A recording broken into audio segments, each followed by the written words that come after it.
джезерите има една многу добра реченица, дека се гласно малцинство. Да. Loud minority. И има во неколку песни тоа. Джезери и джез клубови се за луѓе кои што се гласно малцинство.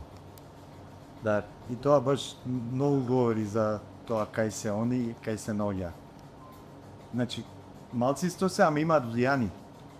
Како еден вид совеста на музичари И на општество. и на општество. Супер. Вака сега, од 1 мај ова година си главен и одговорен уредник на Jazz FM радио Да. во Скопје. Додека ние разговараме во позадина оди стриминг на Jazz FM радио. Да, за посетителите, токолку него слушнале досега, jazzfm.mk. .mk, Одличен стриминг, квалитетот е на високо ниво, така што слободно може да кликна.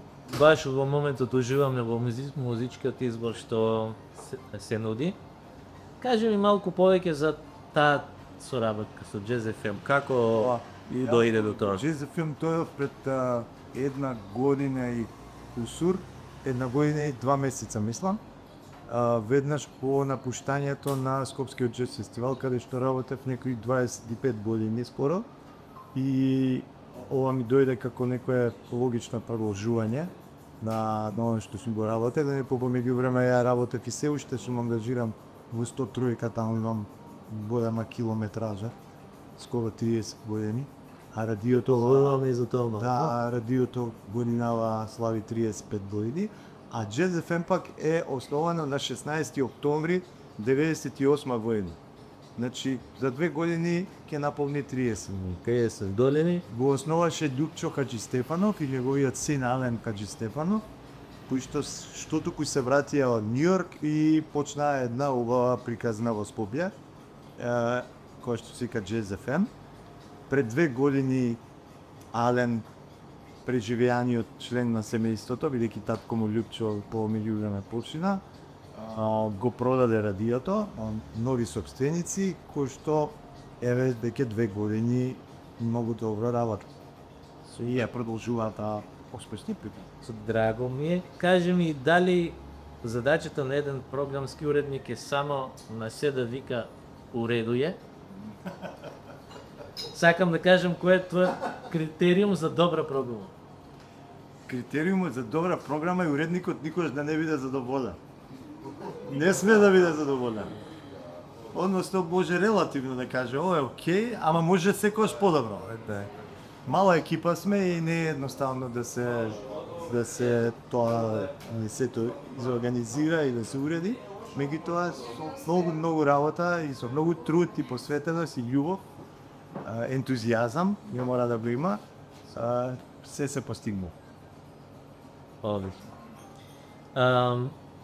Како што спомнам, не си само уредник. Ти си и активен ободител. А да, ја почнав со 2 емисии и мислев, и ова ќе биде лесно. Едната се вика Take 5, каде што представам 5 нови албуми што излегле завчера. Меѓутоа Уште се пара. Да. И мислев дека тоа ќе биде така, окей, лесна задача, меѓутоа сватив дека си постиг многу високи критериуми и дека тоа воопшто не е лесно. Значи, емисијата оди во вторник, албумите излегуваат во петок. Јас треба во меѓувреме да преслушам, замисли од петок до вторник треба да преслушам едно 20 албуми и од тие 20 да изберам 5 и да ги представам во емисија, што не е лесна задача. А другата емисија во која што ми ги гостуваше и господинот Јосипорски, кој што гледаме во Аголот, меѓу другите, се вика Поет Джез, каде што викам некои познати или помалку познати ликови од општествениот, културниот, музичкиот живот во Македонија, да си представат своја листа на најсакани джез композиции. Одлично. Кажи ми, вака, ми каже убаво за концептот. Како тие емисии се прифатени од публиката? Имаш ли некој фидбек? Ја на почетокот мислев, ајде ова радио, веќе кој слуша радио, тоа е некоја многу мала група, меѓутоа се испостави дека радиото е многу слушано, особено во Скопје, многу луѓе знаеш дека возат автомобили. И сите во своите автомобили слушаат радио. Единствената културна радиостаница е Jazz FM. И добивам секој ден, завчера те слушав, вчера те слушав. Значи, како во најдобрите времиња на 103-ка. Популарноста е наистина фасцинантна. Се радам. Фасцинантна и бројките наши покажуваат дека многу луѓе слушаат. Околу метриката имаш некои провизорни информации каде си најмногу слушал во Македонија, освен во Скопје? Ги има насекаде, први сам и надвор од Њујорк, Чиле, Аргентина, са луди некои земји, не се верувам. Супер. Види се, кога си во студиото на Jazz FM, кој е твојот шеф? Алгоритмот, што ти вика што е популарно, или она пречесто што ти вели ово мора да се слушне? Како го тепаш алгоритм? Не, алгоритам, јас сум против сите алгоритми и сум тоа да ги нема. Радиото е пандан на алгоритмите, значи тој што сака да слуша алгоритми не слуша радио. Тој што слуша радио сака да чуе човечки допир, сака да чуе нешто хумано, човек нешто да му каже, да го представи и да го презентира. Значи изборот да го направи човечко суштество, а не компјутер или алгоритам. Ја спомна 103-ка, кажи ми искрено тоа, ќе се сетиш на целото тоа луѓило од раните 90. И уште е луѓило. Дали ти се чини дека денес урбаното е некако ставено во некоја тесна кутија? Како преживеавме тогаш со толку малку технологија, а толку многу душа, за разлика од денес? Види вака са. Во времето кога се формираше 103-ка и кога ги имаше тие најпопуларни денови, 103-ка беше интернет пред интернет. Значи тогаш немаше интернет. Ние нарачувавме плочи, дискови од странство и ги представувавме на радио и луѓе слушаа масовно. Стварно се слушаше тоа, да чуеш најден студент, можам да потврдам. Неверојатно се слушаше, ама немаше друг избор. Денес, кога изборот е навистина голем, нормално е дека влијанието на радиото е патнато и на 103-ка меѓу другото. Меѓутоа, се уште мислам дека има луѓе кои што сакаат да слушнат што има тамо некој да каже. Супер. Розе Кадилак беше како тајна лозинка за музичките лиѓаци што висеа покрај радиото. За да чујат нешто добро. Како успеваше да ја погодиш таа мокна фреквенција? Дали тоа беше до музиката или само до фактот дека во тоа време луѓето се уште имаат трпење да слушнат нешто подолго 30 секунди? Не знам ја тоа со формули, не баратам со формули, едноставно треба да си искрен и да го правиш она што навистина го сакаш и го мислиш дека е добро. Ако мислиш дека е добро за тебе, тоа веројатно е добро и за другите и си испостави дека е така.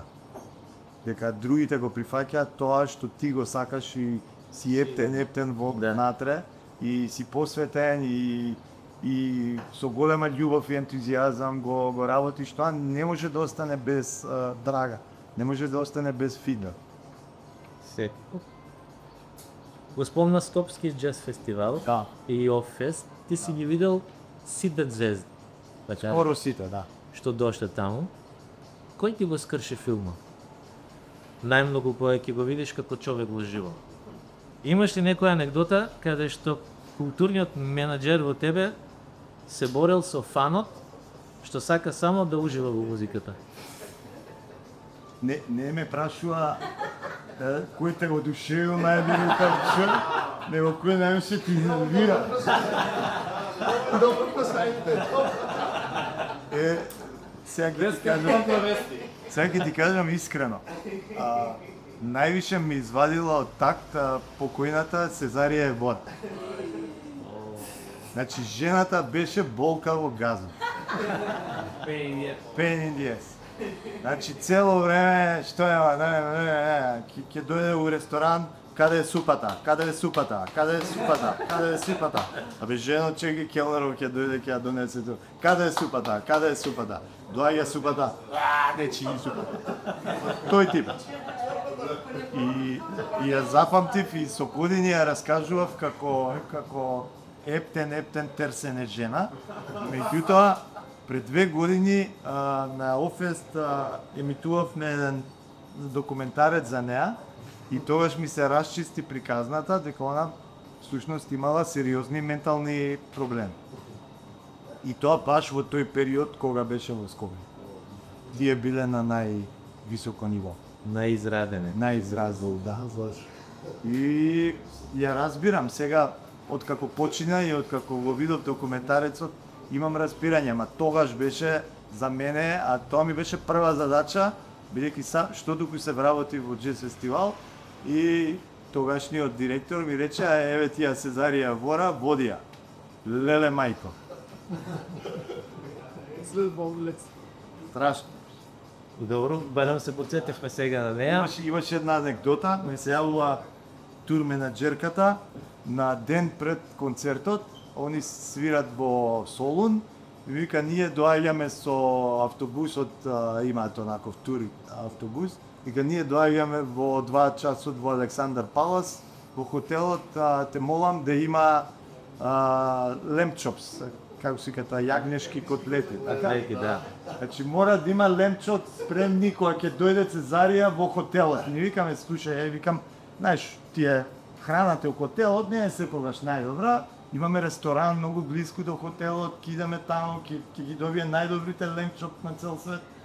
Не, мора да биде во хотелот и мора да биде точно, кога ќе дојде она да бидат поставени на маса, no lamb chops, no concert. Ја, што збори ова? Значи, нема јагнешки котлети, нема концерт. Тоа не сум го доживеал до сега. И како заврши тоа? Ги доби на време? Ги доби на време, да. Во хотелот? Во хотелот, да. Што ми имало концерт, значи било презадоволно. Одлично. И тој беше најтоплиот концерт, најжешкиот концерт во историјата на Офест, бидејќи температурата беше негде 40 и најтоплиот ден во годината се доди. На првиот Офест беше тоа.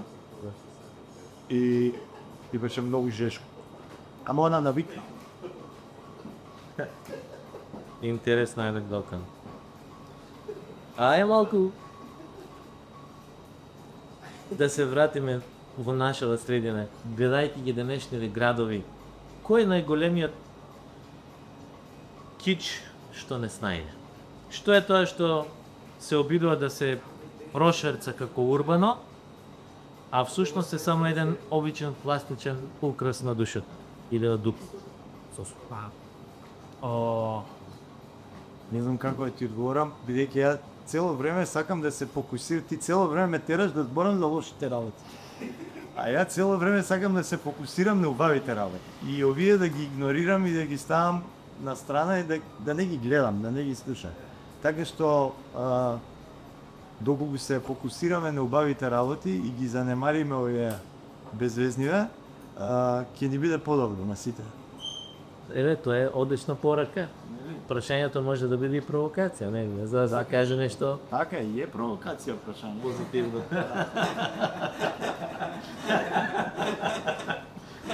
Ова не го очекуваш од среда?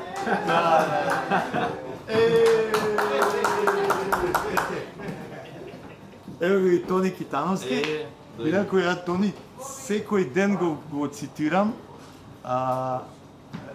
Секоја моја емисија го цитирам Тони Китановски.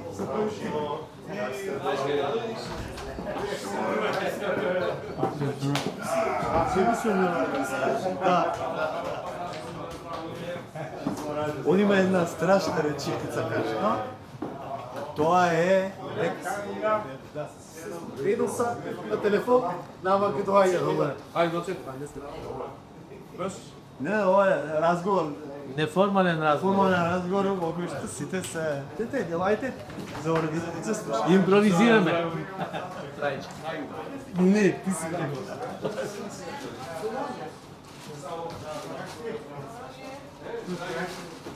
Ора што сакав да го кажам е дека Тони има една легендарна реченица, а тоа е вика кога ќе слушам добра музика, добра песна, без разлика од кој жанр, од кој стил, јас велам еј джез. Да. Значи, многу кажува тоа, дека често се ограничуваме на жарови, на стилови, на... Нели? А всушност има само една и втора работа. Едната е добра музика, втората е лоша музика. Нема средни. Нема средни. Сега, мислам дека из ова прашање ќе ми се наоѓа. Ајде.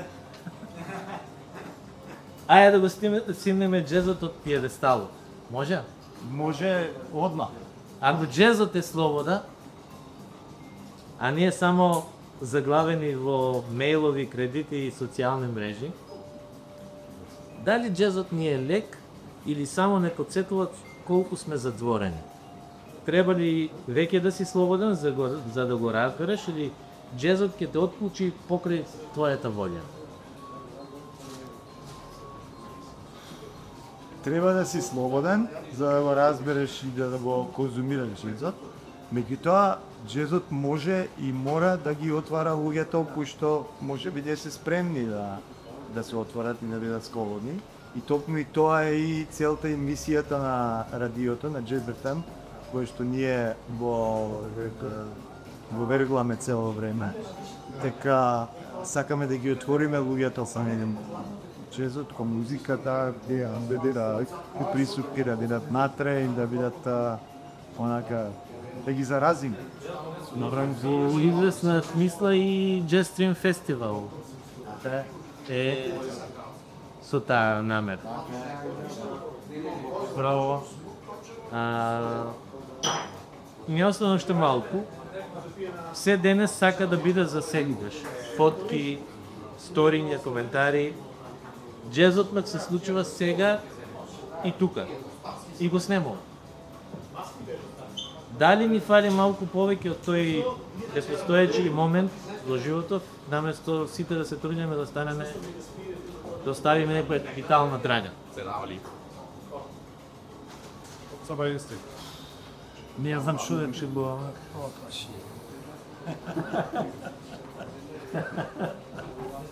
Без трага не бива, нели? Не бива, да.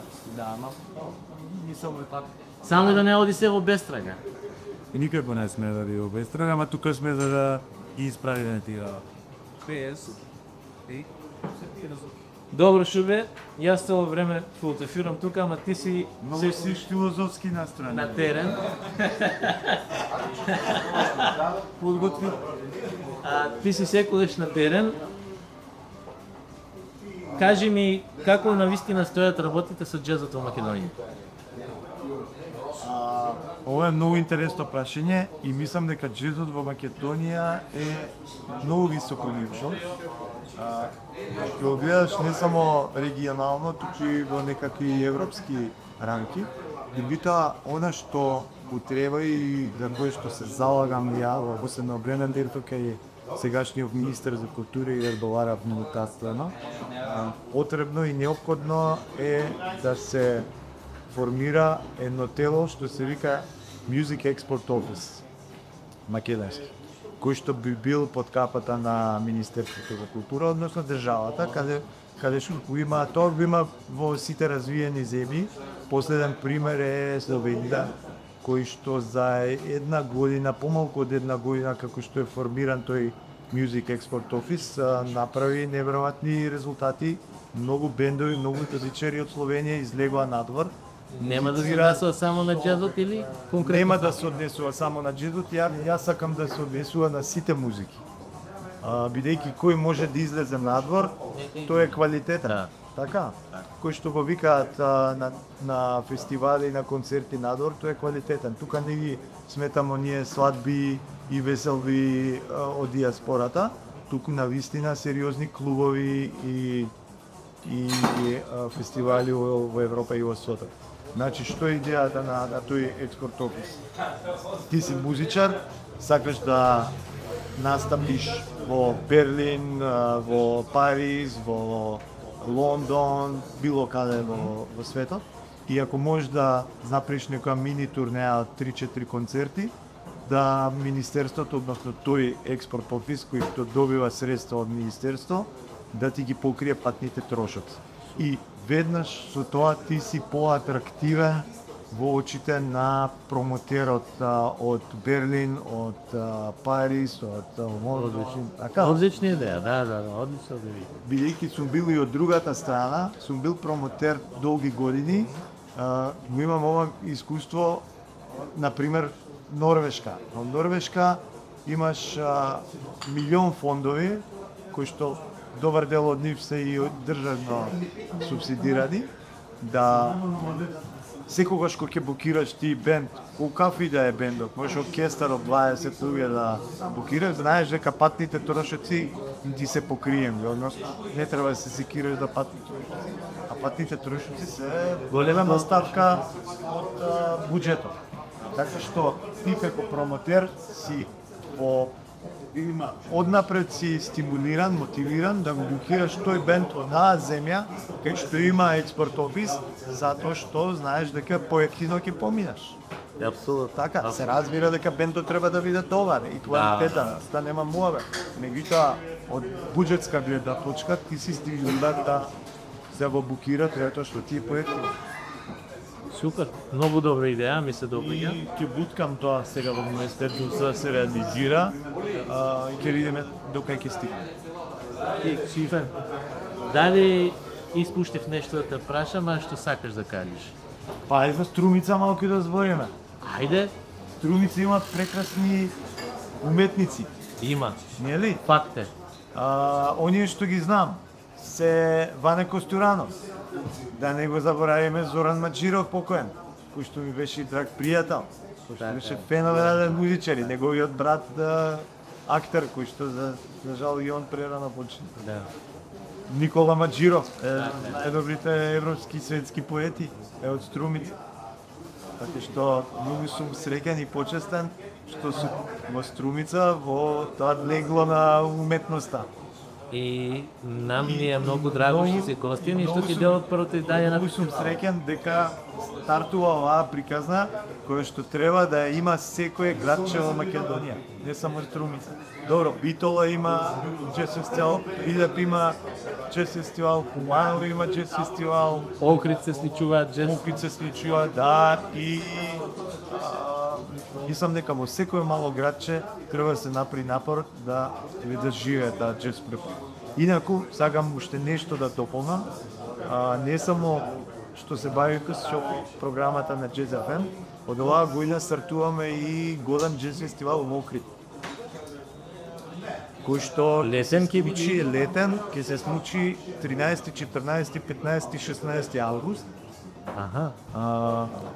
Во рамките на Охридско лето. Година почитуваме во рамките на Охридско лето со надеж дека Те се самостојни. се осамоста.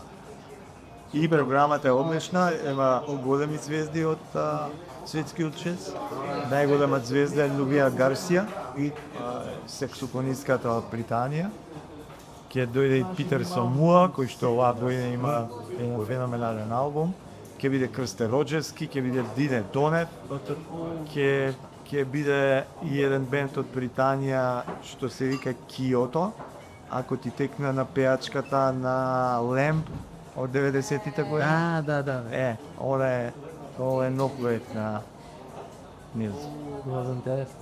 Значи 13 до 16 сите сте канени во Благодариме, ќе гледаме да дојде.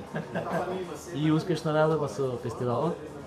Шурбет, ти благодарам што дојде, што ни направи убав муабет, убав разговор.